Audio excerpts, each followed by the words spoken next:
Já, yfirleitt svona á að vera þannig að við byrjum á loðnuveiðum þegar hún til staðar. Við erum búnir að því svona miðjan mars og þá förum við stundum suður á Rockall í einn kolmunatúr eða svo, eða eins og hægt bara. Veiðin yfirleitt búin þar eitthvað í kringum 20. mars eða eitthvað. Og þá kemur yfirleitt smá stopp hana í 2 vikur eða eitthvað og byrjar aftur í byrjun apríl í færeysku lögsögunni, kolmunaveiðin. Og við erum í því svona fram á sjómánandag.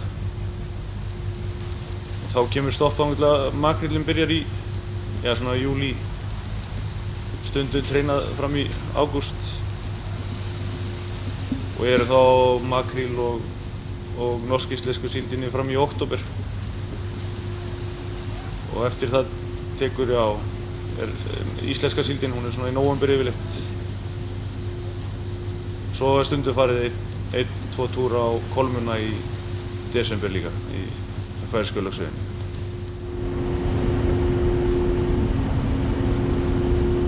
Það bara mjög góður mórall, þetta eru fínir strákar og samhenni bara algjör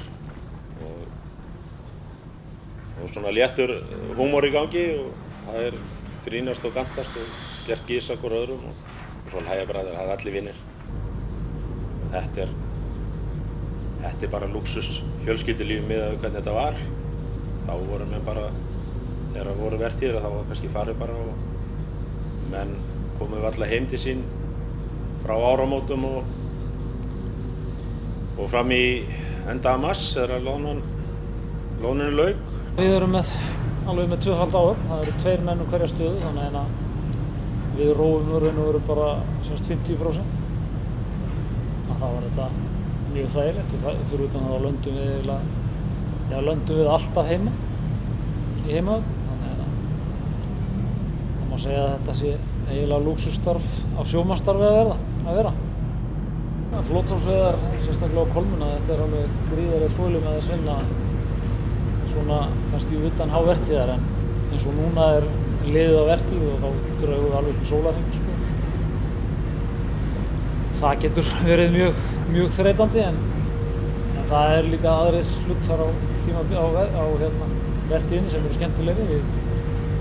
Við förum alveg í það að draga kannski 3-4 tíma fyrir mikinn afla yfir hávertíð og þá þetta náttúrulega bara gríðarlega gaman.